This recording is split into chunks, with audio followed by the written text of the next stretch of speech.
AKTA Nenmara അളവശ്ശേരി unit സമ്മേളനം നടത്തി. സമ്മേളനം AKTA ജില്ലാ ജോയിന്റ് സെക്രട്ടറി എ പരമു ഉദ്ഘാടനം ചെയ്തു.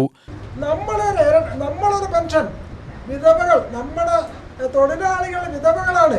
ചില ആളുകളുണ്ട്, ചില ആളുകൾ എല്ലാവരും പറയാൻ പറ്റില്ലല്ലോ. ചില ആളുകൾ വിധവാ പെൻഷൻ വാങ്ങിച്ചുകൊണ്ടിരിക്കെ തന്നെ നമ്മൾ 60 വയസ്സ് പൂർത്തിയാകും. വിധവകൾക്കുള്ള പെൻഷനിൽ പ്രായം പരിധി കുറവുണ്ട്.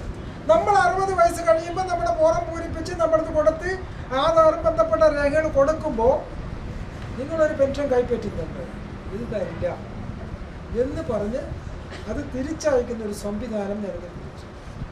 ഇവിടെ എന്താ നടക്കുന്നത്? അത് കൃത്യമായിട്ട് കണ്ടുപിടിക്കാൻ ബന്ധപ്പെട്ട വില്ലേജ് ഓഫീസർക്കും അതുപോലെ തന്നെയാണ് പഞ്ചായത്തിൻ്റെ അധികൃതർക്കും കഴിയുമെങ്കിൽ ഈ ആളുകൾക്ക്, ഈ സർക്കാർ ജീവനക്കാർക്ക്, അധ്യാപകർക്ക്, പ്രൊഫസർമാർക്ക് അടക്കം 1600 രൂപ സാമൂഹ്യ പെൻഷൻ ഉൾപ്പെടെ അനുവദിക്കുന്നത് എന്തിൻ്റെ മാനദണ്ഡത്തിലാണ്? എന്തുകൊണ്ടാണത്? അഴിമതിയല്ലേ അല്ലെങ്കിൽ സ്വജനപക്ഷപാതമല്ലേ എന്ന് നമ്മൾ പറയുന്നത് ആർക്കെങ്കിലും നിഷേധിക്കാൻ പറ്റുമോ? പറ്റില്ല. മുരളീധരൻ അധ്യക്ഷനായി. തയ്യൽ തൊഴിലാളി ക്ഷേമനിധി അംഗങ്ങളുടെ പ്രസവാനുകൂല്യം 15,000 രൂപ ഒറ്റത്തവണയായി നൽകുക, നെന്മാറ CHSയിൽ ഗൈനക്കോളജിസ്റ്റിനെ നിയമിക്കുക, പെൻഷൻ 5,000 രൂപയാക്കുക എന്നീ ആവശ്യങ്ങളും സമ്മേളനം പ്രമേയത്തിലൂടെ ആവശ്യപ്പെട്ടു. ശോഭ, ഷിജിത, ശകുന്തള കുമാരി, CK പത്മാവതി, സുരേഷ് എന്നിവർ പ്രസംഗിച്ചു.